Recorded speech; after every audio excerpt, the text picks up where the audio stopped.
ममता कालिया की संस्मरण की किताब जीते जी इलाहाबाद को साहित्य अकादमी का हिंदी वर्ग का पुरस्कार दिया गया है। ममता कालिया एक बड़ी लेखिका हैं।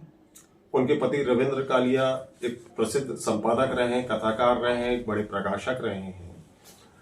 ममता कालिया को पुरस्कार मिलने से पूरा हिंदी साहित्य जगत खुश है। खासतौर से इलाहाबाद तो बहुत खुश है, लेकिन इलाहाबाद के साथ साथ जबलपुर भी, और जबलपुर के साहित्यकार बहुत प्रसन्न हैं, बहुत खुश हैं। और उसका दरअसल उसका एक कारण यह है कि ममता कालिया को इलाहाबाद जितना अपना मानता है, उतना ही जबलपुर भी ममता कालिया को अपना मानता है। दरअसल इसके कई कारण हैं। ममता कालिया के पति रविंद्र कालिया और जबलपुर के साहित्यकार, विख्यात कथाकार और पहल के संपादक ज्ञानरंजन अभिन्न मित्र रहे हैं। और ज्ञानरंजन की जो शादी सुनैना जी से हुई है, उसमें बहुत बड़ी महत्वपूर्ण भूमिका रविंद्र कालिया जी ने निभाई थी। और ममता कालिया का जबलपुर आना होता रहा है, लेकिन मुझे याद आता है कि वो 2 बार औपचारिक रूप से जबलपुर आई। एक वो वक्त था वर्ष 2005 में, जब पहल सम्मान का आयोजन जबलपुर में पहली बार किया गया था। उस वर्ष संजीव को पहल सम्मान दिया गया था। उस कार्यक्रम में ममता कालिया मुख्य अतिथि के रूप में यहां जबलपुर आई थी। और इसके बाद वो 2 साल पहले 6 अप्रैल 2024 को जबलपुर के एक उत्कृष्ट प्रसारणकर्ता, आकाशवाणी से सेवानिवृत्त गर्जन सिंह वरकड़े की पुस्तक के विमोचन समारोह में मुख्य अतिथि के रूप में आई। तो आज हम प्रसिद्ध कथाकार, अनगिनती के संपादक राजेंद्र दानी से ममता कालिया के बारे में, उनके जबलपुर के संबंध के बारे में, उनकी कहानियों के बारे में और ममता कालिया के जो एक आकर्षक व्यक्तित्व के बारे में आज हम यहाँ बात करेंगे। तो दानी जी, आपका जबलपुर सफरनामा में स्वागत है। धन्यवाद। और आप, जैसा मैंने पूर्व में अपने प्रस्तावना में बोला कि ममता कालिया को पुरस्कार मिलने से जितना खुश और जितनी प्रसन्नता इलाहाबाद के लोगों को है, उतनी ही प्रसन्नता जबलपुर के लोगों को भी है। तो आप इसको किस रूप में देखते हैं? देखिए, ममता जी को जैसे ही आपने व्यक्तित्व के बारे में चर्चा की उनसे, तो एक कोटेशन मुझे याद आया जो ममता जी पर नहीं था, लेकिन एक अभिनेत्री हैं दीप्ति नवल। दीप्ति नवल पर उनकी शुरुआती कैरियर के शुरुआती दौर में एक बड़ी मैगजीन ने उनको हाईलाइट करते हुए लिखा कि दीप्ति नवल आपकी पड़ोस की लड़की है। अब उस लेख का, उस फीचर का आशय ये था कि इतनी सादगी और इतनी सादे चेहरे वाली स्त्री है दीप्ति नवल, जो आपको लगेगा कि आपके मोहल्ले में भी है। उसके अंदर कोई ऐसी ग्लैमर या उसके अंदर चमक नहीं। तो जब लिखने पढ़ने के दौरान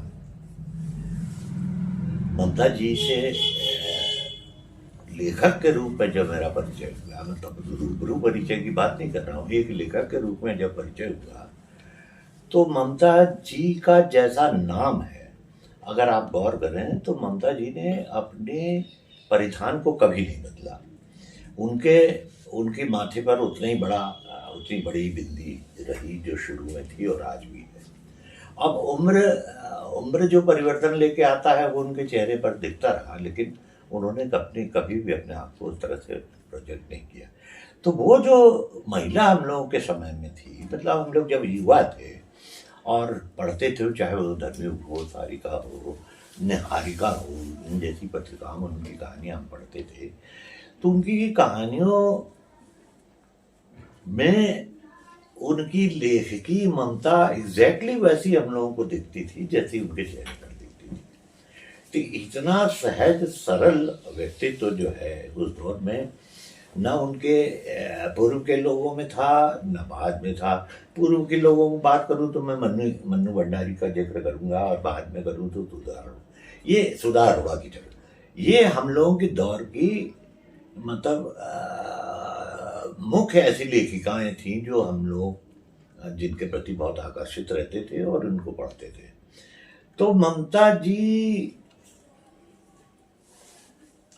का लेखन मतलब लेखन बहुल रही है, वो कभी भी उनकी कंसिस्टेंसी कभी नहीं टूटी। उनका जो बड़ा लगातार लिखने का उदान है, अंततः सत्ता भी उनके सामने झुक के उन्होंने 85 वर्षों के बाद याद किया, जबकि वो डिजर्व करती थी कि उनको बहुत पहले ये पुरस्कार मिलना चाहिए। लेकिन हमारे देश में तो ये कोई अचंभे की बात नहीं है। इस देश में तो कंट्रडिक्शन ऐसा है कि केवल 34-35 की उम्र में अरुण कमल को साहित्य अकेडमी अवार्ड मिल जाता है, लेकिन 85 की वर्ष की उम्र में जाते हुए अमरकांत को मिलता है। तो यहाँ कोई पैरामीटर नहीं है इस तरह का। लेकिन जब हम ममता जी की बात करेंगे तो पैरामीटर इसलिए है कि जितना बहुल है उनका लेखन, उतना उनकी समकालीनों का नहीं है। तो अब इतनी स्मृति तो नहीं है कि मैं उनकी कहानियां ढूंढ ढूंढ कर उसका जिक्र करूं, लेकिन समग्रता में देखें तो उनके समक्ष इतना लिखने वाली स्त्री कोई दूसरी नहीं है। तो मैं एक चीज ये जानना चाहता हूँ कि एक तो उनका एक महिला कथाकार, एक कथाकार के रूप में तो एक जो छवि स्पष्ट है, लेकिन जो उनको साहित्य अकादमी का पुरस्कार दिया गया वो उनके संस्मरण विधा पर दिया गया है, जीते जी इलाहाबाद पर। तो आपको क्या लगता है कि ये क्या ममता कालिया के कथाकार व्यक्तित्व के साथ अन्याय तो नहीं है कि उनके संस्मरण को दिया गया? नहीं, अन्याय तो निश्चित रूप से मैं मानूंगा, कोई अन्यथा ले तो मुझे उसमें कोई एतराज नहीं है जी। लेकिन ममता जी का पहला और सबसे बड़ा परिचय तो कथाकार के रूप में है। तो कथाकार के रूप में उनकी शिनाख्त नहीं हुई। अब कुछ तकनीकी मजबूरियां भी हो सकती हैं कि अगर विचार किया गया इस दौर में उन पर, तो उस दौर में उनकी तत्काल छपी हुई किताब संस्मरण ही वाली थी, है ना, इस वजह से उस पर विचार किया गया। और बहुतायत में तो पंकज जी ये होता है कि साहित्य अकेडमी का अवार्ड को देखकर लेखक तैयार करता है अपनी किताबों को और सूचीबद्ध करवाता है, अपनी लॉबिंग से सूचीबद्ध करवाता है अपनी। तो ये इस देश में तमाम विडंबनाएं, विषमताएं ऐसी हैं। जी। वैसे अभी उनको इस साल की शुरुआत में अमर उजाला का 2025 का भी जो सर्वोच्च पुरस्कार वो भी उनको प्रदान किया गया। बिल्कुल बिल्कुल। तो एक तो ये भी हुआ कि पिछले वर्षों में सर्वाधिक विशेषांक ममता जी पर छपे हैं पत्रिकाओं के। जी। ये बहुत उल्लेखनीय है और ये स्वतः स्फूर्त है। जी। ममता जी कहीं से भी ऐसी मुझे कभी नजर नहीं आई कि वो दूसरे लेखों की तरह अपनी लॉबिंग करा सके। वो सहज रूप से लिखती रही।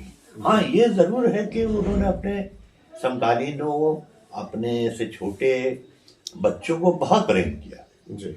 मतलब उनका जब भी आप उनको मिलिए तो उनका स्नेह उनकी आंखों से दिखता है। उनकी जो कहानियां वो मनुष्यता को ही स्थापित करती है। डेफिनेटली मनुष्यता को स्थापित करती है, सबसे ज्यादा जरूरत है। उस दौर में देखिए, उस दौर में ज्ञानरंजन भी लिख रहे थे और उनका अनजाने में ही उनका विषय मध्यवर्ग था जी। और इनका भी मध्यवर्ग था। लेकिन इनकी दृष्टि में जो स्त्रियां थी मध्यवर्ग की, उनको जो मुखरता दी, उनको जो अपूर्व शब्द ममता ने दिए, उसके पहले वो काम अगर कोई कर सका था तो वो मन्नू भंडारी थी। जी। तो मन्नू भंडारी की एक तरह से ममता जी को मैं उत्तराधिकारी हूँ। दूसरी बात ये कर रहा हूँ कि ममता कालिया जी का रविंद्र कालिया, ज्ञानरंजन जी जबलपुर के साहित्य समाज से, साहित्य जगत से भी बहुत गहरा संबंध है। तो उस संबंध को आप कैसे विश्लेषित करते हैं? देखिए, मेरे तो खैर बहुत व्यक्तिगत अनुभव है। जी। रानी मंडी इलाहाबाद में जहाँ इनका प्रेस भी होता था और घर भी होता था। जी।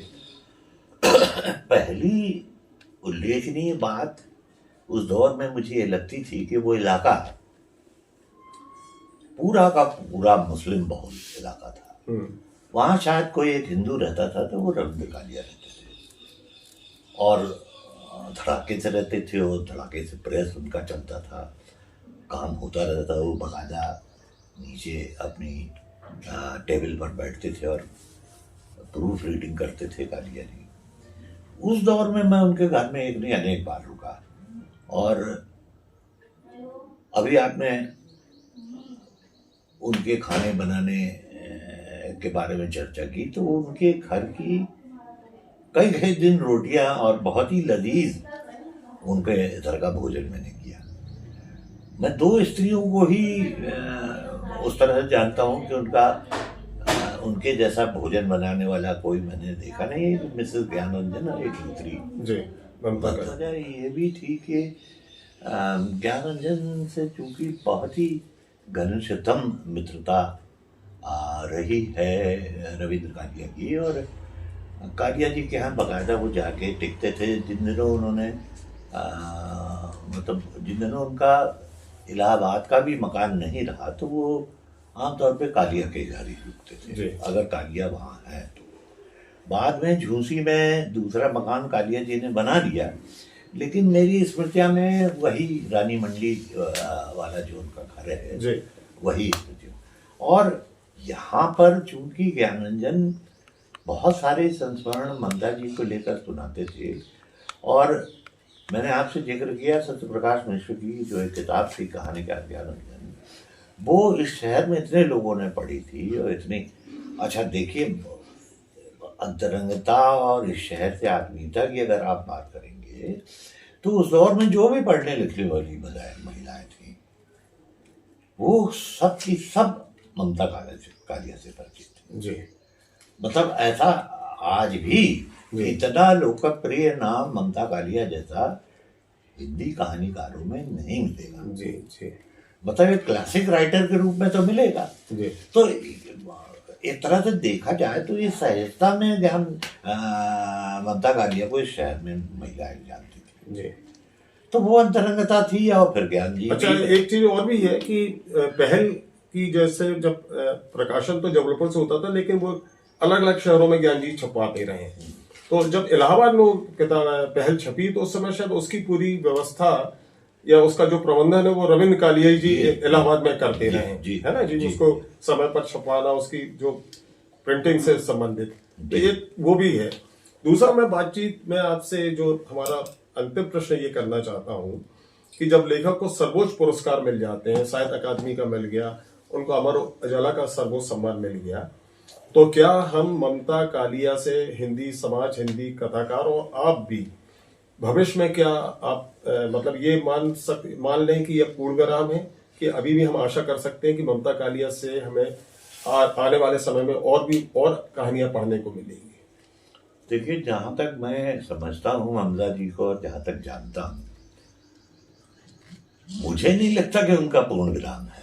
और मुझे ये भी नहीं लगा कभी उनके अंदर कोई महत्वाकांक्षा थी इस तरह को। महत्वाकांक्षा होना कोई बुरी बात नहीं है, लेकिन जब तक आपके पास अपने आकलन करने की अंतर्दृष्टि नहीं है तो वो महत्वाकांक्षा हमेशा खराब हुई है। तो वो महत्वाकांक्षा तो कभी उनके अंदर दिखी नहीं। ये जरूर है कि उनके समकालीनों में भी और उनके बाद की तीसरी पीढ़ी में भी जो प्रेम उनके प्रति दिखता है लेखों का, वो मुझे विस्मित करता है।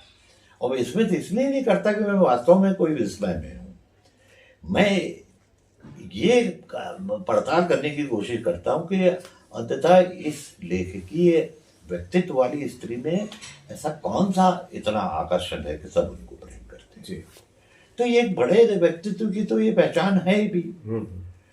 हम अगर बहुत अपनी विचारधारा के आग्रह में सोचे तो इसको खराब भी कह सकते हैं जी। अगर जो सर्वप्रिय है उसकी परिभाषा बड़ी कठिन है जी, है ना। ज्ञानरंजन ने एक बार लिखा था कि कौन कितना जानता है परसाई को। इसका मैं बार बार उल्लेख करता हूं, इसलिए करता हूं कि एक लेखकी व्यक्तित्व की पहचान सरल सी किसी समीक्षा में या बहुत सहज रूप से लिखी गई किसी किसी आलोचना में आपको नहीं मिलती। मतलब लोग बड़े बड़े लेखकों पर पीएचडी के मार्फत और पता नहीं किस किस तरह की शोध के मार्फत सर पीटते रह जाते हैं, लेकिन अंततः एक आज भी आप देखिए कि बुद्धिबोध करना रहे हुए कितना लंबा दौर गुजर गया, लेकिन जब अंधेरे में जैसी कविता को लिखे हुए 50 वर्ष हुए तो वो इस देश में बहुत चर्चा में आई। वो जी, उस पर भी मंगलेश डबरान ने उस कविता पर लिखा कि मैं मतलब इस 50 वर्ष होने के बाद भी इसकी प्रासंगिकता जी, बनी हुई है, बनी हुई। और उसमें कुछ ऐसे अनछुए पहलू हैं जिन तक हमारा स्पर्श नहीं पहुंचा। जी, तो एक बड़े लेखक की मतलब ये तो पहचान होती है, उसकी तो गंभीरता होती है कि उसको समझने में लोग वर्षों शताब्दियां गुजर जाए। तो धन्यवाद राजेंद्र दानी जी। और दानी जी की जो वक्तव्य का सार ये था कि ममता कालिया न केवल एक उत्कृष्ट कथाकार हैं, बल्कि उनका व्यक्तित्व, उनकी सहजता और सरलता इतनी अधिक लोगों को सम्मोहित कर देती है कि वो व्यक्ति अगर हिंदी साहित्य का गंभीर पाठक ना भी हो तब भी वो ममता कालिया से आकर्षित होकर उनसे जुड़ जाता है। आपने बिल्कुल बहुत अच्छा संदर्भ ये लिया है, और इस समय ये आपका कहना बिल्कुल ठीक है कि जितना खुश इलाहाबाद है उससे कोई कम खुश जबलपुर नहीं है। और व्यक्तिगत रूप से यदि मैं कहूँ एक नए कवि के तौर पर, प्रशिक्षु कवि के तौर पर, तो जितना ममता कालिया जी से हम लोगों को मिला है वो उसके दूसरे उदाहरण कम हैं। बहुत से बड़े रचनाकारों में मैंने ये अहमन्यता देखी है कि वो एक कैप्सूल की तरह बंद रहते हैं और उनके पास बैठने से, उनसे मिलने से बहुत कुछ हमें सीखने को नहीं मिलता है। ममता इससे ठीक उलट हैं, और ये एक सुखद संयोग है कि जैसा उनका नाम है और वैसा ही उनका व्यक्तित्व भी है, उसी तरह से वो लोगों से जुड़ती है। मेरी उनसे सबसे पहली मुलाकात पंकज भाई समानांतर साहित्य उत्सव जयपुर में हुई थी, और वहाँ संयोग से वो दर्शक दीर्घा में थी और हम लोग मंच पे पाठ कर रहे थे। वहाँ मैंने, जैसा कि हर जगह होता, वो दो बहुश्रुत जो कविताएं हैं, ताले रास्ता देखते हैं और इश्कियाँ घर लौटती हैं, वो सुनाई। तो उसके बाद उन्होंने वो जो ताले कविता थी उस पर जब मैं नीचे आया तो उस पर बड़ी देर बातचीत की। ना केवल वो बातचीत वहाँ तक रही, उसके बाद उनका कोई इंटरव्यू हुआ एक मेरा रंग पे, तो वहाँ भी उन्होंने उसे संदर्भित किया और देर तक उस पर बात की। तो मुझे ये पहली बार अनुभव हुआ कि ये बड़े रचनाकार इस तरह से साहित्य को उसके भीतरी मर्म के साथ प्रेम करने वाले होते हैं कि एक नया कवि जिससे कोई परिचय भी नहीं, जिससे कोई उनका कोई दूसरा संदर्भ भी नहीं, लेकिन वो रचना ही उनको जितना उसने छुआ और उसके जरिए वो उसको आगे तक ले गई और उस पर उन्हें बातचीत की। और जबलपुर जब उनका आना हुआ अभी 2 साल पहले, जैसा कि आप उल्लेख कर रहे थे, तो उस समय एक और अच्छी बात हुई कि हमारी श्रीमती जी उनके लिए, वो भी उनको बहुत पढ़ती हैं, तो वो उनके लिए घर से कुछ बना के ले गई। तो उन्होंने इतने प्रेम से उसको, मतलब वो पूरा जो एक होता है, जो एक आत्मीयता होती है, और उसका उनने आदर किया, कहना चाहिए, उसको स्नेह दिया उनकी इस भावना को। हम लोग सब साथ बैठे, उनके साथ फोटोग्राफ भी हुए, और साथ ही साथ वो ज्ञान जी के लिए कुछ भेंट लाई थी, और ज्ञान जी के इससे ज्यादा सुनैना आंटी के लिए। तो वो फिर वो ज्ञान जी तब यहाँ पे थे नहीं, तो वो फिर मुझे देके गई कि ये तुम पहुंचा देना। और एक संदर्भ में आपसे और जरूर साझा करना चाहूँगा कि एक पुरस्कार के लिए मैंने एक बार आवेदन किया, तो उसमें अनुशंसा की आवश्यकता थी। तो मैंने कुछ बड़े कवियों और रचनाकारों से आग्रह किया कि वो उसके लिए अनुशंसा कर दें। तो 2 ही लोग ऐसे थे जिन्होंने स्पष्ट अनुशंसा, मुझे पुरस्कार कोई मिला। तो एक तो ज्ञान जी थे, ज्ञान रंजन जी ने उसमें अपनी अनुशंसा जोड़ी, और दूसरे ममता कालिया जी ने जोड़ी। और ममता कालिया जी ने तो यहाँ तक किया, वो दिल्ली में थी, मैं जबलपुर में था, तो उन्होंने अनुशंसा लिखी, और अनुशंसा लिख के मैंने उनसे आग्रह किया कि अब आपको इसकी मूल प्रति, वो जो जहाँ भेजनी है वहाँ भेजनी पड़ेगी। तो उन्होंने बकायदा उसको पोस्ट किया। मतलब मैं इस बात से इतना अभिभूत हो गया कि कोई इतना बड़ा साहित्यकार जो है, वो एक अदना से नवागत कवि के लिए इतना एफर्ट करता है। तो थोड़ा सा ये बात आश्वस्त भी करती है कि अभी भी इस समय में एक राष्ट्रीय स्तर का जो सर्वोच्च पुरस्कार है वो ममता कालिया जैसे प्रगतिशील रचनाकार को मिल सकता है। मुझे बात साहित्य के लिए और साहित्य के जो संकटों पर बात होती है उसको सोचते हुए बहुत आश्वस्त करती है जी, मजबूत प्रदान करती है, मजबूती प्रदान करती है कि अभी भी सब कुछ नहीं खोया है। हाँ, और अभी भी जो अच्छा कहा जा रहा है, अच्छा लिखा जा रहा है जी, उसको हमारा समय जो है उसका आदर कर पा रहा है, उसका कोई विकल्प नहीं है जी। तो और अंततः वो आपको उसका सम्मान करना ही होगा। बिल्कुल निश्चित। विवेक जी ने जो बात बोली और विवेक जी की बात का अगर हम विश्लेषण करें तो इससे ये समझ में आता है कि वो नए रचनाकारों को, ये जो नई पीढ़ी के रचनाकारों को न केवल प्रोत्साहित करती हैं बल्कि वो उनको प्रमोट भी करती हैं, उनको सपोर्ट भी करती हैं। तो ये बहुत ही कम लेखकों या साहित्यकारों में ये प्रवृत्ति या ये भावना देखने को मिलती है। ममता कालिया के बारे में जबलपुर के कवि कुंदन सिद्धार्थ क्या कहते हैं? ममता कालिया जी से कई बार मिलने का संजोग बना है। विश्व पुस्तक मेले दिल्ली में हम अक्सर मिलते रहे हैं। मेरे कविता संग्रह प्रेम के पक्ष में प्रार्थना के पुस्तक मेले में लोकार्पण के समय वह सेतु प्रकाशन के स्टॉल पर उपस्थित थीं। जीएस बरखड़े जी की पुस्तक के विमोचन के अवसर पर ममता कालिया जी जबलपुर आई थीं। तब बड़े भाई कवि विवेक चतुर्वेदी और मैं उनके साथ देर तक बैठे थे और उनकी समृद्ध साहित्यिक यात्रा पर विस्तार से चर्चा हुई थी। जबलपुर से उनका नाता अत्यंत हार्दिक रहा है और हो भी क्यों नहीं, जबलपुर यशस्वी ज्ञानरंजन का शहर है और ज्ञानरंजन ममता कालिया जी के पति साहित्यकार रविंद्र कालिया जी के घनिष्ठ मित्र रहे हैं। ममता कालिया जी सरल मना हैं, अपने नाम के अनुरूप ममतामयी हैं। उनकी आत्मीयता हृदय को छूती है। उन्हें बहुत बधाई और शुभकामनाएं। आज की बातचीत के साथ ये कामना करते हैं कि वो खूब स्वस्थ रहें और वो ये रुके ना और वो लगातार लिखते रहे। और हम आशा कर सकते हैं कि आने वाले समय में हमें उनकी लेखनी से नए रचनाएं पढ़ने को मिलेंगी, नए रास्ते खुलेंगे।